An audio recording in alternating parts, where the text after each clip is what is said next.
Oi, gente! Esse é o ArchiCast número 187, meu nome é Adilson, e em mais um episódio sobre mobilidade, a gente traz aqui um dos mais importantes itens desse tema e que muitas vezes a gente subestima seu potencial. Mobilidade pode ser erroneamente relacionada a mover-se por um veículo motorizado. Esquecemos que, na grande parte da nossa locomoção pela cidade, fazemos isso com o nosso próprio esforço ou até mesmo sem nenhum veículo que nos impulsiona. Andar, guiar uma bicicleta ou até usar um skate são parte da chamada mobilidade ativa. Só que, infelizmente, esse assunto não parece estar como prioridade nas políticas urbanas ou nem é lembrado como uma solução possível. E resultado disso, a gente vê refletido nas cidades em que vivemos. Para entender um pouco desses conceitos da mobilidade ativa, suas vantagens, os desafios que ela tem na gestão da cidade, a gente convidou a Daniele Hoppe. A Daniele é arquiteta pela Universidade Federal do Rio Grande do Sul e mestre em planejamento urbano pela McGill University de Montreal. Atua há mais de 15 anos em planejamento urbano e mobilidade sustentável, com experiências do poder público, iniciativa privada e terceiro setor. Além disso, faz parte desde 2014 do Instituto de Políticas de Transporte e Desenvolvimento, o ITDP Brasil, onde é responsável por iniciativas de mobilidade a pé e em bicicleta, além do desenho de ruas seguras. Boa noite, Daniele, obrigado pela sua presença aqui com a gente. Boa noite, pessoal, obrigada pelo convite. Tá aqui para conversar com a Daniele e o Rafa. E aí, Rafa, beleza? Beleza, Adilson. Obrigado, Daniele, pela presença aqui. É um tema que a nossa audiência já pediu várias vezes e tenho certeza que a gente tem bastante a aprender aqui contigo, com a sua experiência. Isso aí. Então, depois das apresentações, a gente vai para os e-mails, comentários e outras cositas más.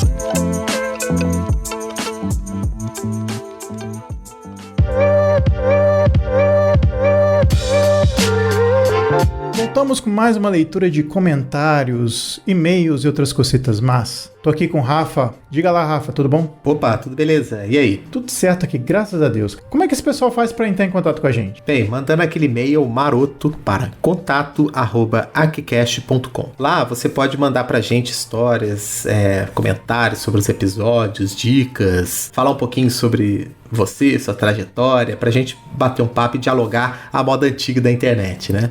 E também temos as redes sociais, Facebook, Instagram, Twitter, temos um canal no YouTube, temos TikTok também, né, Adilson? Temos TikTok, de vez em quando a gente coloca coisa lá, mas são coisas que a gente já faz no Instagram, então nosso carro-chefe é o Instagram e o TikTok tá lá para as pessoas conhecerem e eventualmente descobrirem a gente e ouvirem também. Mas temos TikTok também.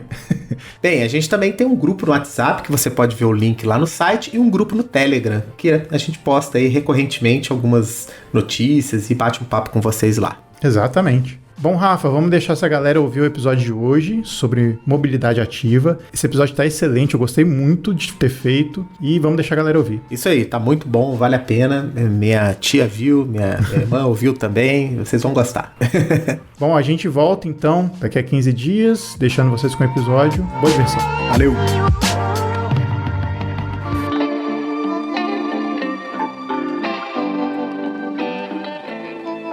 Antes da gente começar, seria legal da gente explicar o que é mobilidade ativa e onde ela se situa no chamado campo da mobilidade urbana. Certo, eu acho que só antes eu gostaria de apresentar o ITDP, para quem não conhece também, né? Que o ITDP é uma organização internacional sem fins lucrativos e a gente trabalha desde 85 promovendo a mobilidade urbana sustentável e equitativa, principalmente no sul global. A gente atua no Brasil desde 2009. E a gente trabalha em colaboração com governos, com a sociedade civil organizada, concentrando esforços aí para garantir o acesso à cidade, reduzir emissões de carbono e a desigualdade social. E a mobilidade ativa, ela entra muito nesse contexto, né? Então, o que é a mobilidade, né? Então, a mobilidade, ela não envolve só uma questão de transporte. Quando a gente fala em transporte, a gente está se referindo exclusivamente a um deslocamento de um ponto A até um ponto B, por exemplo, né? A mobilidade, ela é um conceito um pouco mais amplo, que ela envolve não só essa questão desse deslocamento, mas também as oportunidades que esse deslocamento propicia para o indivíduo.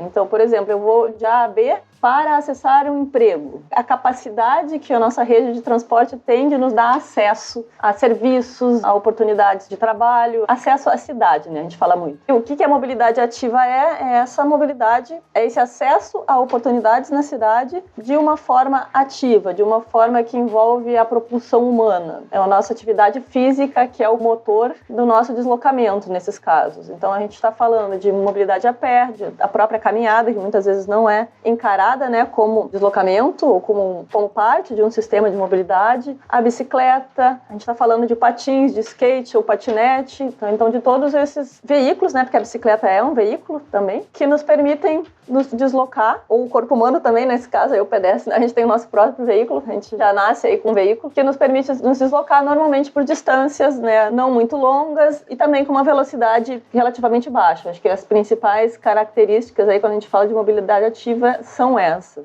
Não, legal. E é uma coisa que é muito presente no nosso dia a dia e a gente talvez às vezes não se dê conta disso, né? Durante muito tempo, autores do campo do urbanismo, de outras áreas, né, descreviam a cidade do ponto de vista desse aspecto da mobilidade amplo, né, dos sistemas de modais, né, motorizados, né, novas tecnologias de transporte e tal, mas essa mobilidade, né, ativa, que é dinâmica, que já vem instalado, né, no nosso DNA, é uma preocupação que a gente percebeu que na origem da cidade isso era sempre muito importante, né, pela própria formação das cidades, depois Revolução Industrial, toda essa transformação do transporte mudou a agenda, né, do pensamento da mobilidade para esses grandes transportes. Como você bem falou aí, né, pensando na questão da baixa de emissão de carbono e tudo mais, acho que o tema da sustentabilidade ajudou a trazer de novo a discussão da mobilidade ativa para uma pauta importante, né, para uma agenda importante dessa cidade. Aí eu queria saber de você, quando que de fato esse tema começa a ganhar mais expressividade agora nas cidades, de novo, assim, na visão do planejamento urbano, e como é que tá o Brasil nessa discussão? Você que tem uma experiência aí internacional, como é que o Brasil tá aí nessa discussão?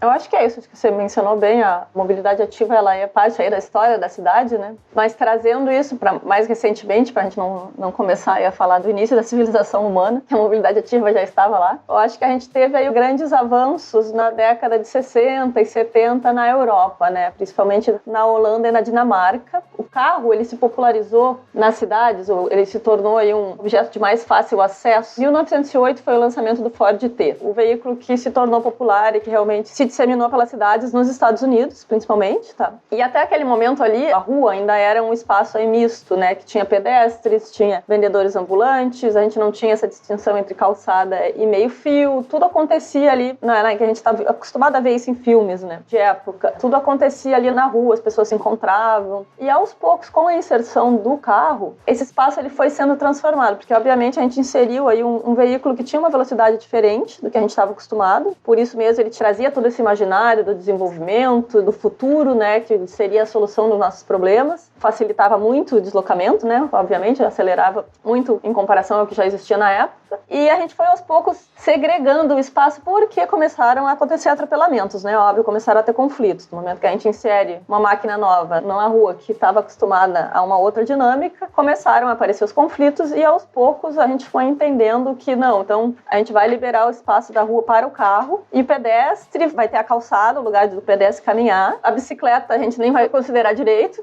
Então foi uma transição ali que foi acontecendo em função, né, dessas diferenças que a gente tem entre um veículo motorizado pesado, né, que atinge altas velocidades, que pode realmente ferir, com esses modos ativos, né? E também muito influenciado pela própria indústria automobilística, né? Começaram campanhas publicitárias dizendo que o pedestre que não sabia se comportar nessa nova cidade desenvolvida, ele era um caipira, ele era jeca, né? Então, triste, né? Mas é bem caricato. Os filmes do Mazzaropi retratavam isso, né? Ele na cidade grande, dificuldade de se relacionar com os carros. Exato. Então, a gente passou por essa transformação, só que lá pela década de 60, 70, a gente teve ali uma conjuntura de fatores, como pós-guerra, né? O carro também chegou com força na Europa, tá? Então foi um momento de muita reconstrução na Europa, de reconstrução de bairros, e o carro chegou com muita força na Holanda. Aconteceram alguns atropelamentos de crianças, tá? Que eu acho que tinha essa cultura ainda da criança brincar na rua, e obviamente o conflito veio. Na sequência também a gente teve a crise do petróleo na década de 70, então isso motivou uma série de protestos, tanto na Holanda quanto na Dinamarca. A gente não quer este carro, a gente não quer este novo, nesse modo de vida, né? A gente,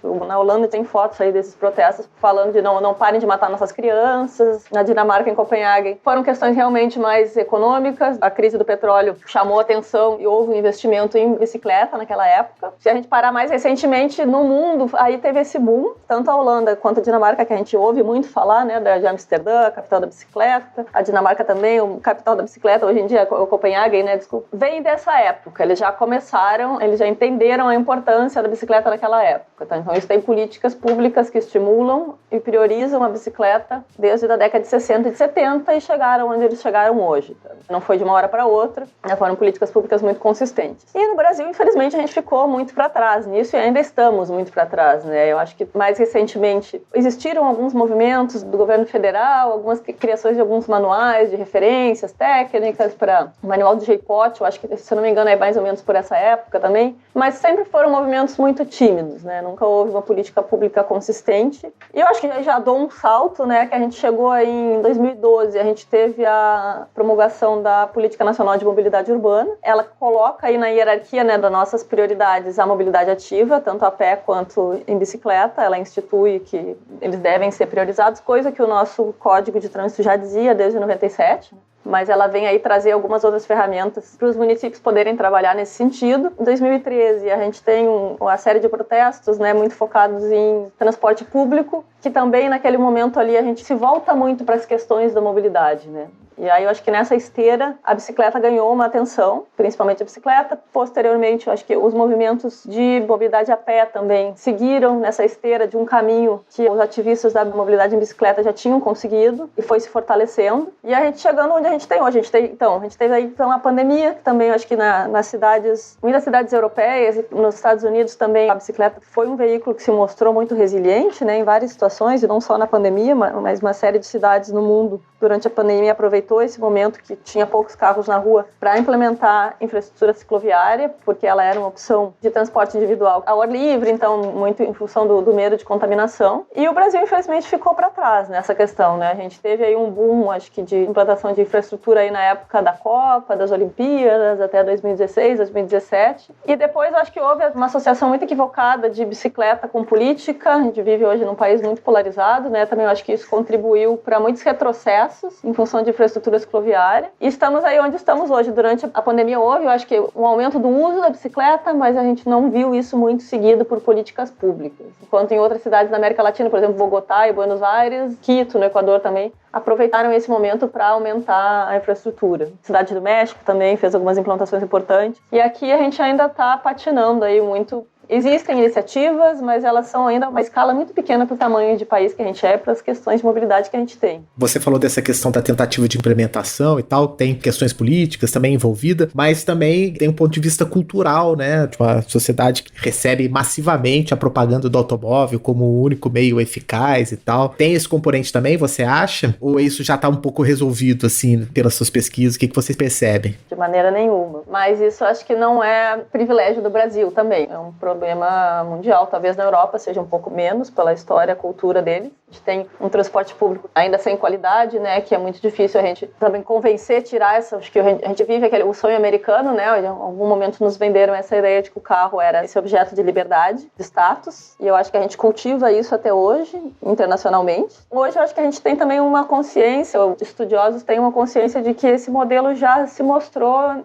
disfuncional, né. Voltando para essa época aí do carro, né, aquilo ali coincidiu assim com uma época de que, bom, o carro é o futuro, era uma máquina nova que estava sendo trazida para nossas cidades, a gente entendia que ele ia nos resolver vários problemas. A gente viveu esse sonho e hoje a gente tem consciência de que ele não nos levou para o lugar onde a gente gostaria, né? Então, acho que, e não só no Brasil. Só que a gente continua repetindo o mesmo modelo, né? Se a gente olhar para as nossas cidades hoje, a mobilidade ela não funciona para quem está de carro, ela não funciona para quem está de transporte público, ela não funciona para ciclistas, ela não funciona para quem anda a pé. Só que a gente continua insistindo no mesmo modelo que a gente usa há, sei lá, 50, mais quase 100 anos. Então, eu acho que falta aí essa reflexão coletiva de que se a gente quer um resultado diferente, a gente precisa fazer diferente, né? A gente precisa olhar para o que já foi feito em outras cidades, e tem muitas cidades e muitos países que já se deram conta disso, mas ainda existe essa dificuldade realmente de mudar essa cultura de interesse excessivo pelo carro. O carro ele não vai deixar de existir. E ele tem a sua utilidade, né, num sistema de mobilidade. Mas ele não pode ser usado da forma irracional como ele é usado hoje, né? A gente não pode depender do carro para chegar nos lugares.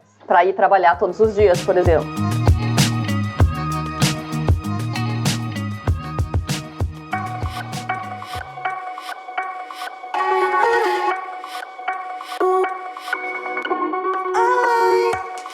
A gente está falando aqui muito do carro, mas se a gente falar de mobilidade ativa, a gente tem os veículos também de mobilidade ativa. A gente acabou de falar da bicicleta, a gente comentou do skate. Tem algum que a gente não citou aqui? Não só dos modais. A gente pode chamar de modal? Pode, né? Modos de transporte. E a gente podia falar também das características, ou seja, falar de vantagens e desvantagens de cada um. Se a gente pensar no sistema de mobilidade como um todo, a gente tem esse tipo de classificação?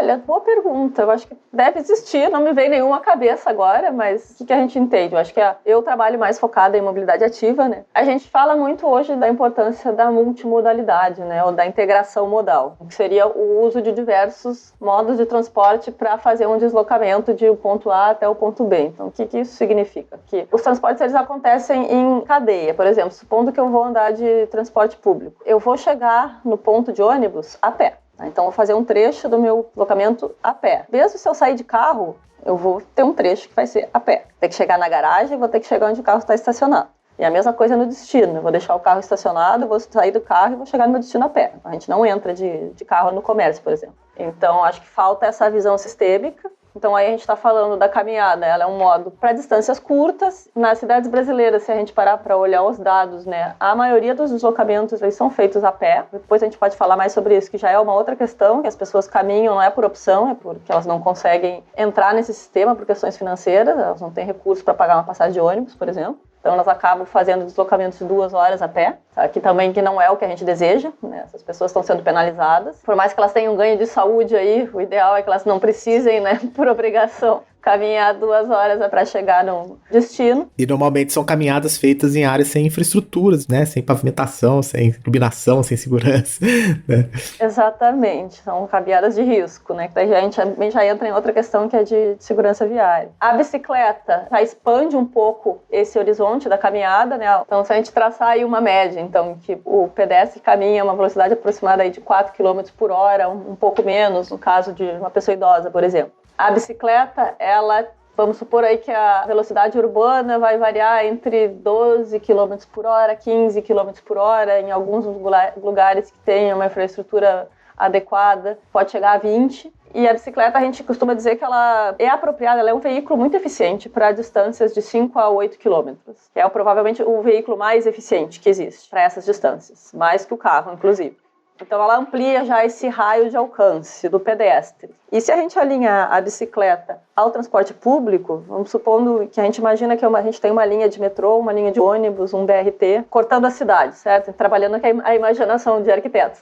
Então, a gente tem essa linha aí cortando a cidade. A gente tem ali uma área, um buffer, né? Uma área de alcance desse transporte público, que as pessoas chegariam a pé. Se a gente conecta o transporte público com a bicicleta, de forma que a pessoa consiga sair da sua casa de bicicleta, chegar no transporte público, deixar a bicicleta ali estacionada em segurança ou levar a bicicleta dentro do transporte público, a gente amplia essa área de alcance do transporte público. Então, de 5 a 8 quilômetros. Faz com que mais pessoas possam acessar o transporte público. E a mesma coisa o próprio carro também. A gente pode ter ele integrado, em alguns casos, com o transporte público. Isso é comum no desenho das cidades norte-americanas, né, que são cidades que têm um subúrbio pouco denso, que lá eles conectam com a rede férrea, normalmente. Ou a gente tem aí deslocamentos que são mais longos, ou deslocamentos que são, por exemplo, carregando algumas coisas. Então, o carro ele não precisa deixar de ser usado, né? Mas a grande maioria dos deslocamentos hoje na cidade, elas são feitas em viagem de carro. A grande maioria das viagens de carro cobrem no máximo 5 quilômetros, tá? Que é uma distância que em bicicleta você cobre meia hora.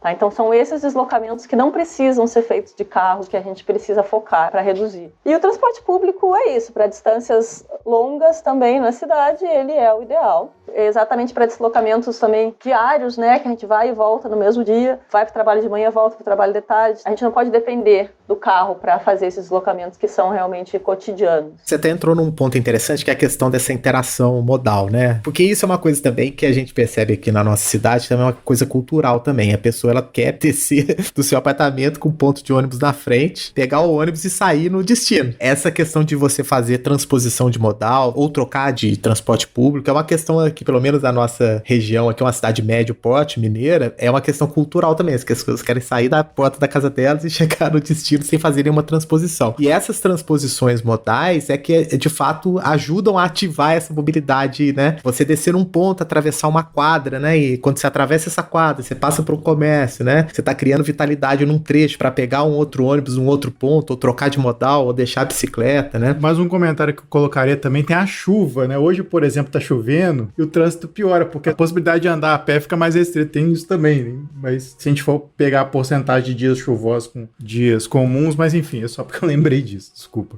Não, e certamente, eu acho que todo o ideal seria, né, que a gente conseguisse sair da nossa casa e chegasse de porta a porta no nosso destino, sem transposição. Mas a gente, infelizmente, sabe que o sistema das nossas cidades, a gente tem um espaço muito limitado nas nossas cidades, né? Uma questão aí de eficiência de cidade. Sim, não só essa questão de sair de um ponto a outro, mas assim, você ter numa cidade possibilidade de se locomover de formas diferentes é um ponto positivo. Aí a gente tava falando do Rio de Janeiro antes de começar a gravar, me lembro quando a gente morava aí, eu morava em Copacabana, trabalhava no centro. Ali eu tinha 3-4 opções de chegar até lá, ou de ônibus direto, ou pegava o carro, ou eu ia de metrô, andava um trecho a pé. Então essa variedade também de possibilidades de transporte está diretamente ligada à mobilidade ativa, né? A minha pergunta é nesse sentido. Será que daria para inverter essa lógica de pensar a mobilidade urbana do ponto de vista dessas pequenas transições para que você depois possa planejar de forma macro, né? Me veio essa ideia aqui agora. Como é que a mobilidade ativa ela entra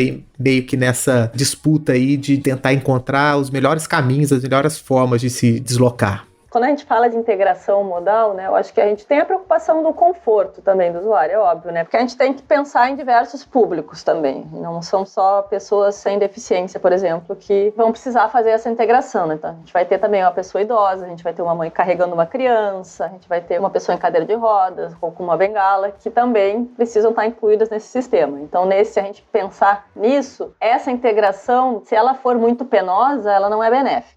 Mas, por outro lado, sim, tem um caráter de ativação de espaço público, isso sem dúvida. Mas eu acho que a gente tem que tentar encontrar um equilíbrio, até porque se a gente precisar conectar 2 ônibus e a distância for longa, a caminhada for desconfortável, a espera for longa, a gente não consegue também convencer as pessoas a utilizar o transporte público, né? A gente tem que pensar que o conforto, né, a experiência da viagem do usuário, ela tem que ser boa também. Sabe? Eu acho que é um equilíbrio delicado aí que varia muito de cidade para cidade, das alternativas disponíveis, mas é isso, eu concordo muito em que o ideal é que a gente possa ter várias opções para ir de um ponto ao outro. Isso é muito rico, né? Te permite viver a cidade de várias formas. Sim, e lutar com os imprevistos, né? A chuva ou a falta de tempo, né? Ou pelo contrário, né? Tô com tempo, então vou do caminho mais demorado mesmo. E eu acho que agora já entrando, acho que uma questão de mobilidade ativa também, os sistemas de bicicletas compartilhadas, né? Que tem aí em algumas cidades brasileiras. Boa parte do sucesso deles, não só no Brasil, mas no mundo todo, vem exatamente dessa flexibilidade. E falo isso como experiência pessoal também. Eu sou uma pessoa que eu andava muito de bicicleta no interior do Rio, eu sou gaúcha, né, no interior do Rio Grande do Sul, na minha adolescência. E depois, como a grande maioria dos brasileiros, abandonei a bicicleta, ficou guardada. Quando a gente cresce, a bicicleta já deixa de ser uma possibilidade, né? A gente não enxerga mais a bicicleta como uma opção. E voltei a usar a bicicleta como modo de transporte quando eu fui fazer mestrado no Canadá. Então ali eu, posso me deslocar pela cidade de bicicleta e aquilo me apaixonei, né? E lá eu fazia muitos deslocamentos inteiros de bicicleta, praticamente só andava de bicicleta. Porque a cidade, mesmo que não tivesse muita infraestrutura, me permitia. A bicicleta era respeitada, tinha espaço viário, as velocidades não eram tão altas, pelo menos nos pontos onde eu circulava. E voltando para o Brasil, foi um choque cultural muito forte, porque eu cheguei e eu entendi que não, aqui eu não posso fazer meus deslocamentos de bicicleta. Eu tive muito medo quando eu voltei. E aí aqui a gente ainda agrega, acho que questões de segurança pública também, né? Se eu não tinha medo de ser atropelada, eu tinha medo de ser assaltada. E aqui no Rio de Janeiro, então, isso é uma questão muito séria, e até hoje é uma questão para mim. Por exemplo, a gente tem uma série de túneis aqui que são conhecidos por assaltos, né? Na bicicleta. A gente agrega essas outras questões, voltando às bicicletas compartilhadas, elas te dão essa opção. Então, hoje eu quero ir de bicicleta fazer esse trecho. Pego uma bicicleta, vou e faço, e eu não tenho essa responsabilidade de voltar de bicicleta se eu voltar de noite e tô com medo. Eu posso escolher ir ou não de bicicleta naquele dia. Tá chovendo? Não, hoje eu não quero ir de bicicleta, hoje eu vou pegar um ônibus. Cada vez mais a gente precisa proporcionar que as pessoas tenham essa opção nas nossas cidades, que elas possam escolher como elas querem chegar no seu destino. Mas isso sempre tendo em conta que o carro é o único que não pode ser uma opção tão disponível, que infelizmente eu acho que é isso que a gente tem muito a aprender como sociedade. O carro até hoje ele foi muito privilegiado nas nossas políticas públicas, em questões de investimento, e para a gente poder tornar as cidades mais habitáveis, a gente precisa restringir um pouco o uso dele. Então, acho que o único que vai contra essa lógica aí coletiva infelizmente, é o carro, pela quantidade de espaço que ele ocupa na cidade, pela quantidade de poluentes que ele emite, tá? Tem aí uma série, a gente pode falar isso melhor depois, mas o carro, como modo de transporte, ele não é um veículo eficiente e ele tem um custo muito alto para a sociedade, mesmo a gente sabendo que os motoristas pagam IPVA e pagam seus impostos. Todo mundo paga esse custo, enquanto não mais de 30% das pessoas nas cidades brasileiras andam de carro, né? Mesmo quem não anda de carro está pagando esse custo também, e a gente precisa reequilibrar esse sistema. Por isso, o carro, no fim, vai perder algum privilégio.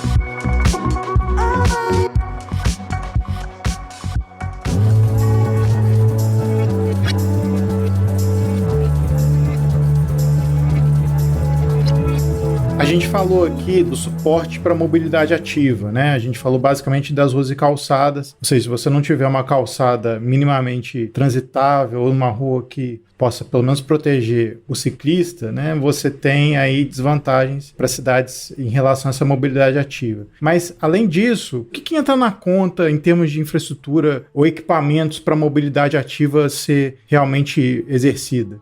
Quando a gente fala de mobilidade ativa, acho que a primeira coisa que me vem à cabeça é a questão das velocidades dos veículos. A gente sabe aí que o ciclista e o pedestre e o motociclista também, quando a gente olha para as estatísticas de morte no trânsito, eles são os usuários vulneráveis, que a gente chama, tá? Os mais vulneráveis desse sistema de trânsito, porque eles não têm uma carcaça metálica protegendo eles. O escudo desses usuários é o próprio corpo. Aí a gente não está falando diretamente de uma medida de infraestrutura, a gente precisa ter a infraestrutura cicloviária, a ciclovia ou a ciclofaixa, mas a gente também precisa ter essa redução de velocidade dos veículos, tá? Quando a gente fala de segurança no trânsito, existem sistemas seguros, né? A gente fala muito que é o novo paradigma de segurança viária, que já é muito disseminado no resto do mundo, e aqui no Brasil a gente ainda está recém engatinhando e começando a falar disso, mas que coloca o corpo humano no centro dessas políticas, né? A vulnerabilidade do corpo humano.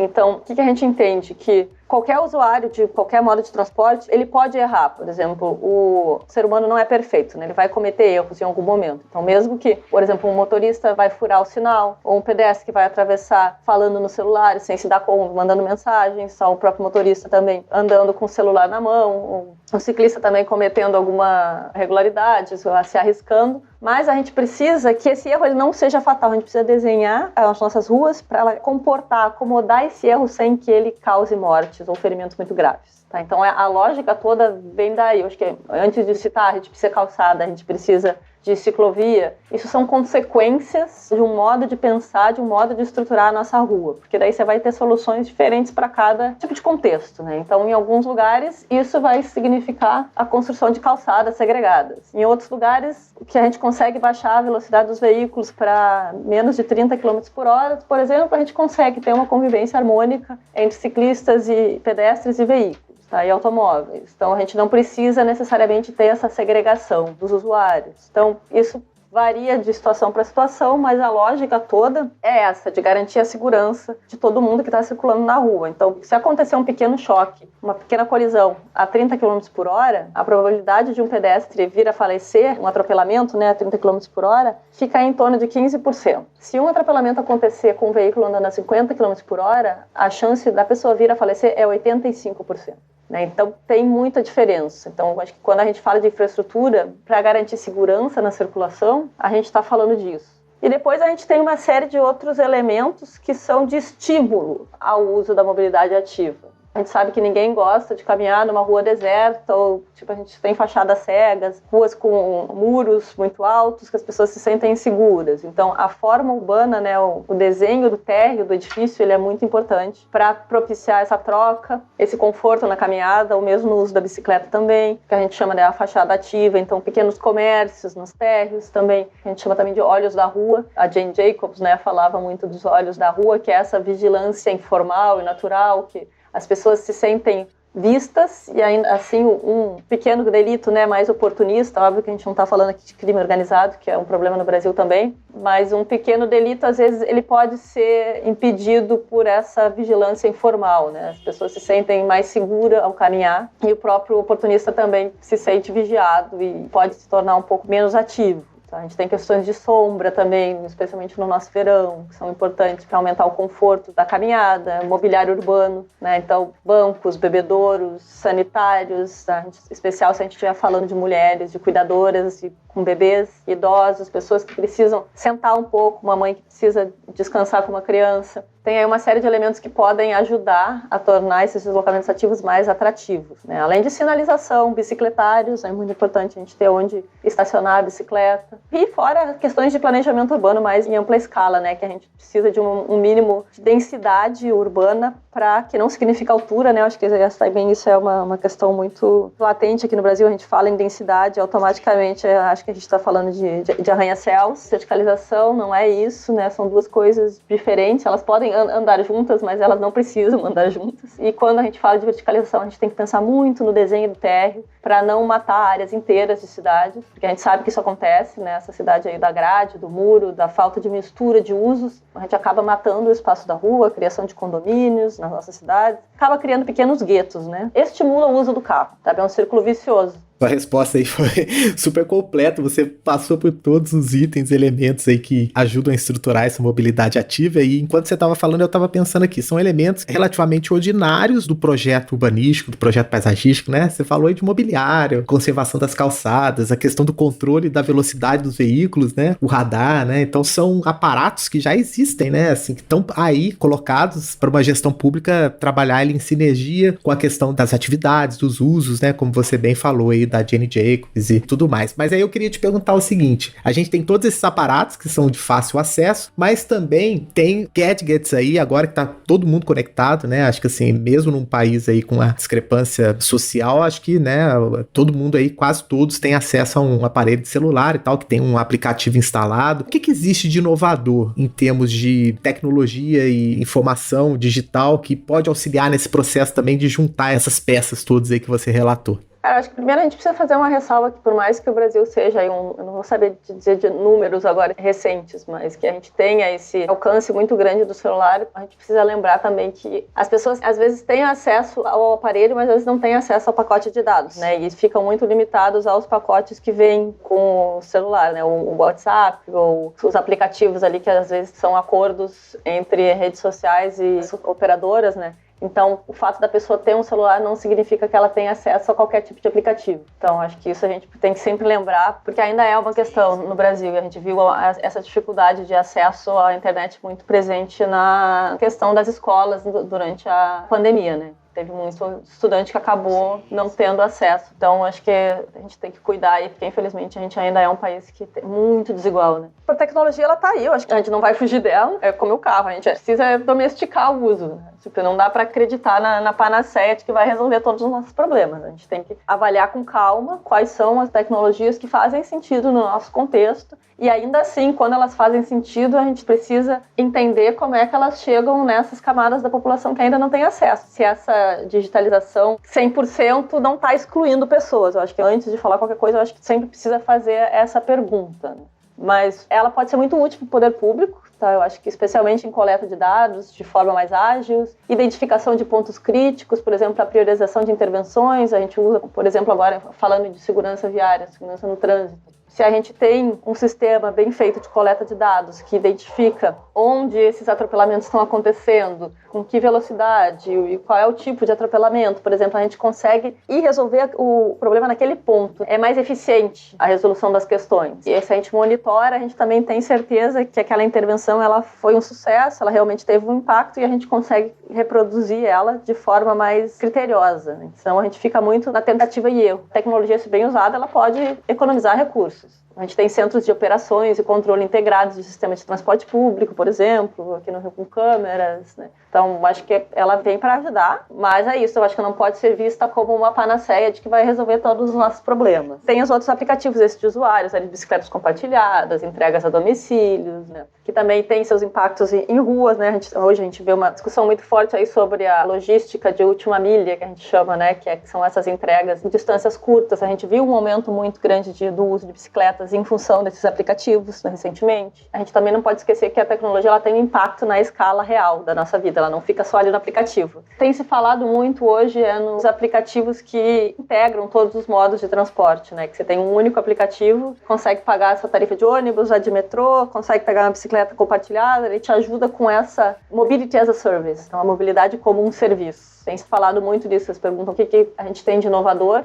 Em aspectos do usuário, eu acho que isso tem se falado bastante, dessa integração, corrobora com aquilo que a gente estava falando das opções de transporte, né? te dá o custo ali, bom, se você for de metrô, você vai ter tal custo, em metrô mais bicicleta compartilhada, tal custo. Se você pegar um trecho com um aplicativo de um veículo e mais um outro trecho de bicicleta compartilhada, você demora tanto, tem outro custo. Então, facilita a visualização das oportunidades, né? Das alternativas de mobilidade. Mas, para isso, a gente precisa também ter uma base aí, né? Precisa ter um sistema integrado, uma coordenação do poder público, né? Sempre lembrando disso. Sim, e um sistema que parametrize para o ganho do usuário, não para o ganho de quem está oferecendo o serviço. Exato, exatamente. Tipo, pegar um Uber na chuva.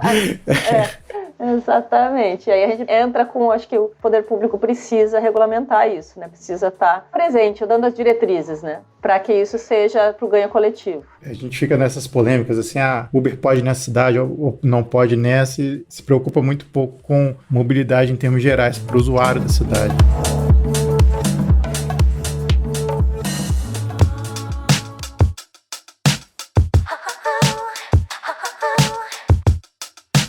Uma coisa que eu queria perguntar, a gente comentou do aspecto da pandemia, de como as pessoas, assim, em termos gerais, não só o poder público, o poder privado, começou a ter um olhar diferente para a mobilidade na cidade. E você até comentou que a pandemia serviu para algumas experimentações, para utilização maior da bicicleta ou a pé, por conta dessa possibilidade de ser transportes mais saudáveis, se é que a gente pode dizer isso. Você tinha comentado no início do episódio que o Brasil aproveitou pouco dessa oportunidade, que a pandemia, apesar da tragédia toda que ela foi, ela poderia também servir de experimento. Eu lembro imediatamente do exemplo de Barcelona, né, que utilizou a pandemia como uma oportunidade em termos de fluxo na cidade. Mas assim, apesar de tudo, o que ficou nessas discussões, principalmente aqui no Brasil, se a gente puder, né, olhar o copo meio cheio da coisa toda? Uma visão, eu acho que o que ficou foi mais, eu acho que a experiência do próprio usuário, as pessoas que optaram por usar a bicicleta. E que eu acho que nem todas pararam, ou a gente tem esse modelo hoje de uma parte da população hoje pode trabalhar de forma remota, né? Então isso propicia também os deslocamentos mais curtos, que também favorece o uso da bicicleta, né? Então a gente antes ia todo dia, por exemplo, eu também moro em Copacabana e trabalho no centro, como vocês mencionaram aí, mas hoje eu já não vou mais todos os dias, né? Então eu resolvo algumas questões da minha vida pessoal aqui no meu entorno que eu prontamente posso fazer de bicicleta. Então, falando aí de experiência pessoal mesmo. Mas em termos de política pública, eu infelizmente vejo poucos exemplos no Brasil. Acho que Fortaleza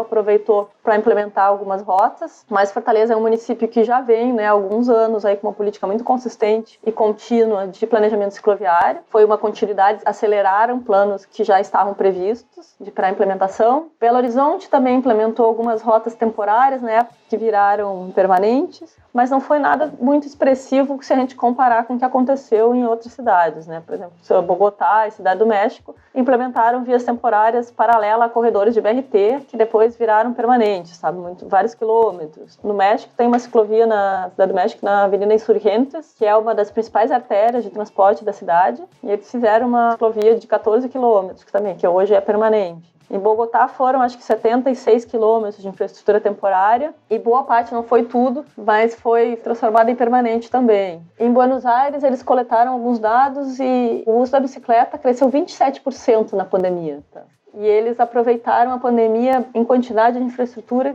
Eles não implementaram tanto, mas eles aproveitaram os poucos carros na rua para abordar alguns eixos estruturais onde era mais difícil implementar. Eles tinham uma rede muito boa em áreas na região central, obviamente, mas em vias de menor porte, e eles aproveitaram a pandemia para avançar com vias mais estruturais, tá? Com ciclovias em vias um pouco mais estruturais. Tá? Recife também, aqui no Brasil, teve algumas iniciativas pontuais durante a pandemia. E em São Paulo, eu me lembro de ter visto na época alguns dados mostrando que tinha crescido muito o número de usuários, mas eu não sei dizer se eles chegaram a implementar alguma coisa. Tá? Então, que de maneira geral, trazendo mais exemplos aí de fora também, além de Barcelona, Milão também era uma cidade que já tinha um planejamento e eles aceleraram a implementação por conta da pandemia. Então, o que a gente viu é isso, que as cidades que já tinham algum planejamento, para elas foi mais fácil, né, reagir durante a pandemia, porque o plano estava pronto, foi só uma questão de acelerar a implementação. sabe? Para as outras que criaram rotas novas e que tiveram que rediscutir elas depois, até em Berlim, acho que teve também alguns exemplos de rotas que foram implementadas durante a pandemia, que depois foram, na hora de implementar permanente, a população se opôs em alguns casos. Então, acho que de maneira geral foi isso aí. Acho que o que eu vi é que acho que a pandemia ela ajudou a desbloquear alguns receios, né? Que a gente sabe que a gente ainda tem muito essa cultura do carro e de ocupação do espaço, né? Esse receio de tirar espaço do carro para implementar outros modos de transporte. E eu acho que o que a pandemia ajudou foi isso. Bom, agora o carro não está aí, a gente pode testar pelo menos outros usos. Eu ia perguntar justamente sobre essa questão de algumas políticas públicas em algumas prefeituras, mas acho que você passou bem pelo tema. Voltando a essa questão do veículo, por exemplo, é uma coisa que a gente percebe que toda política pública que vem contra o automóvel, imediatamente a população olha de uma maneira, eu vou dar um exemplo nosso aqui, da nossa realidade, né, com medo, por exemplo, os comerciantes. A gente vai perder receita porque não vai ter onde parar, estacionar, vão acabar com as vagas rotativas. Só que esse comerciante, talvez ele nem sabe quantos % do faturamento dele vem de pessoas que estão se deslocando de automóvel ou estão indo de ônibus e tal, porque eu acho que também falta, e aí no caso acho que o instituto que você participa e tal, instituições como essa são importantes para a realização de pesquisas, né, para dar insumos para a população de uma maneira geral, para a sociedade civil tomar essa decisão de uma forma mais consciente, né. Então falar assim, você tá reclamando que não tem a vaga rotativa aqui, mas sei lá, 20% do seu faturamento vem de quem vende veículo ou menos até, né. Sem esses dados, essas decisões são tomadas sem muito critério, né? E isso volta um pouquinho naquilo que a gente estava falando dos aplicativos, né? Como você bem disse lá, né? A dificuldade é o acesso aos dados, né? Talvez uma das primeiras coisas necessárias fosse, né? Essa liberação de acesso à internet, né? Pelos municípios e tal, uma amplitude máxima possível para que, de fato, essa tecnologia ajude não só o usuário, mas também vá lançando dados, né? Para que se faça um planejamento mais inteligente em tempo real. O que vocês já estudaram? O que passa pela pesquisa de vocês lá, dessas metodologias, vamos dizer assim, para subsidiar planos de mobilidade ou qualquer outro instrumento de planejamento que as cidades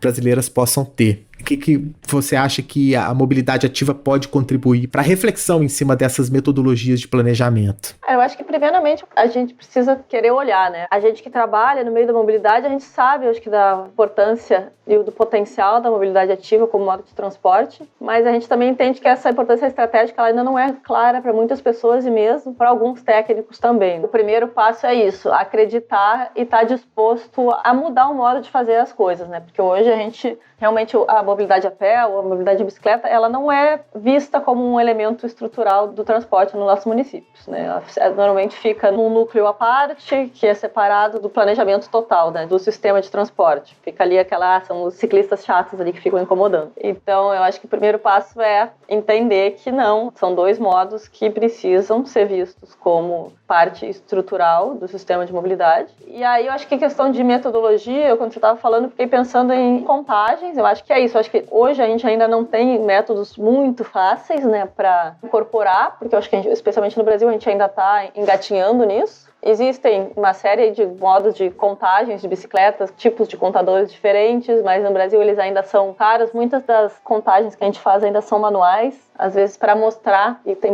uma série de associações aí de cicloativistas que trabalham desse modo, contando ciclistas da rua de forma manual, para mostrar para o município, para o governo, que ali existem ciclistas, porque senão eles não são vistos, eles são invisíveis, né? Porque ele realmente, pela escala, né, dos ciclistas, às vezes a gente está numa rua e a gente nem percebe quantos ciclistas passaram ali por hora e que se a gente parar para fazer a conta, às vezes eles carregam mais pessoas do que os próprios carros. Então, em questão de metodologia, isso, a gente começar a pensar como é que a gente incorpora isso automático. A gente vai fazer um plano de mobilidade, a gente sabe que tem que ter cálculo de fluxo de automóveis, mas a gente tem que ter o fluxo das bicicletas também. A gente tem que olhar para áreas, polos comerciais e entender os pontos onde tem muitas pessoas caminhando. A gente precisa olhar para os pontos críticos de segurança no trânsito, ter esse dado e entender, bom, esse aqui é um ponto crítico, a gente precisa atuar ali, reduzir velocidades, fazer um redesenho de determinada via.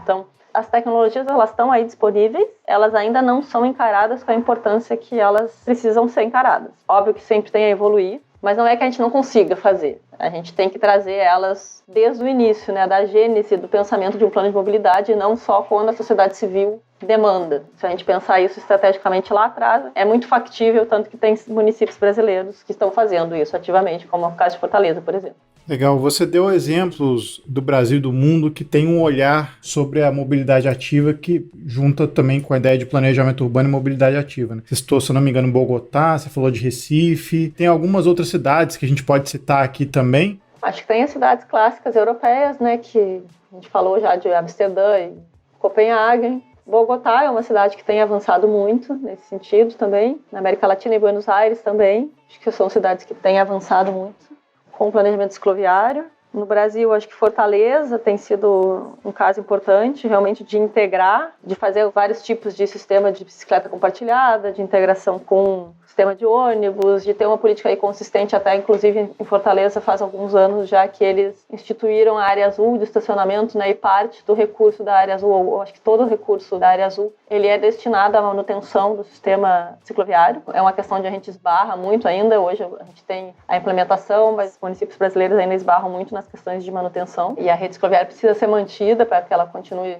visível, e o carro acaba passando por cima também, se ela vai sendo apagada, ela vai se perdendo, né, se ela não tem uma manutenção. Isso a gente viu em alguns casos de São Paulo, aqui no Rio também. A manutenção ainda é um desafio muito importante.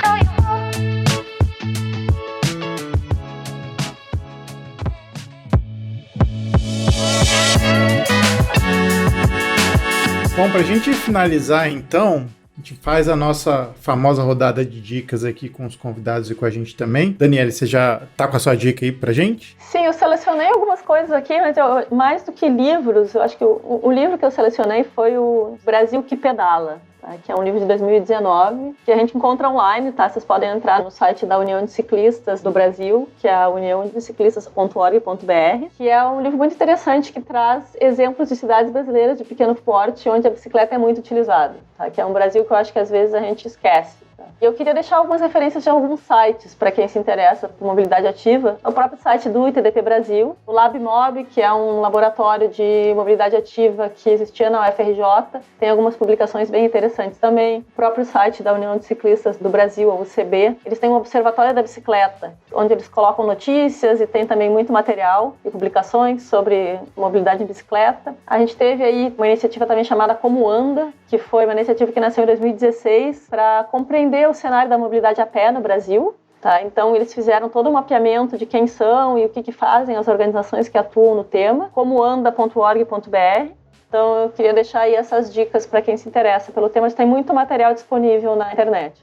Bom, Rafa, você tá com a sua dica aí? Eu acho que eu já dei essa dica em outro episódio, mas ela vai tentar trazer uma outra camada aqui pra discussão, que é aquele livro do Francesco Careri, né, que é o Walkscapes, que é um relato mesmo sobre a apreciação estética do caminhar, né? Então fala busca também por encontrar nessa mobilidade ativa, vamos dizer assim, no ato de caminhar, uma apreciação estética, que é muito comum, já foi comum nos escritos de Baudelaire, né, do Flaner, a Paula Berenstein também, que já escreveu sobre o João do Rio, né, que também é autora da estética da Jing. Então acho que trazer essa experiência também para esse imaginário sensorial é uma coisa que também pode nos ajudar a captar mais pessoas que estejam a fim de estimular isso no campo acadêmico, no campo teórico, e que depois isso se reflita na prática e no desenho das cidades, né? Então, o Walkscapes do Francesco Careri é a minha dica. Muito bom. A minha dica, eu já dei essa dica aqui, mas ela é muito adequada para esse episódio de hoje. O Jeff Speck, ele já escreveu um livro sobre a cidade caminhável. Tem um livro, que vocês podem conferir, mas tem também uma fala dele no TED, que é justamente cidade caminhável, e ele fala um pouco mais especificamente sobre o caso americano dos subúrbios. Então vale muito a pena dar uma olhada no que ele produziu, e fica a dica aí, além do livro, A Cidade Caminhável, mas também a palestra que ele deu no TED, Jeff Speck, A Cidade Caminhável,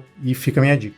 Pra gente encerrar, então, eu queria agradecer a Daniela. Daniela, muito obrigado pela sua presença aqui, por conversar com a gente, esclarecer um pouco mais desse assunto. Deu pra ver que a gente aprendeu muito com você aqui também. Muito obrigado. Bacana, obrigada pela troca. É um assunto que a gente realmente precisa, acho que, falar mais aí nas nossas cidades, ou falar com mais seriedade, né? A gente fala muito, implementa pouco, mas eu acho que a bicicleta e a caminhada realmente precisam ser encaradas como parte de um sistema integral de mobilidade urbana. A gente não pode deixar sempre de lado, a gente precisa realmente enfrentar, porque eles têm muito a contribuir para a qualidade de vida nas nossas cidades, no momento que a gente entender que elas são elementos aí primordiais do nosso deslocamento. Legal. Rafa, mais um episódio. Mais um, obrigado Daniele pelas contribuições, parabéns pelo trabalho do Instituto. Estava olhando as publicações de vocês aqui, são publicações fantásticas, já salvei aqui, muito legal mesmo, e espero que a gente possa conversar de novo em outra oportunidade e trocar mais aqui no ArcCast. Obrigado. Isso aí, então a gente volta daqui a 15 dias com mais um episódio para vocês e até mais.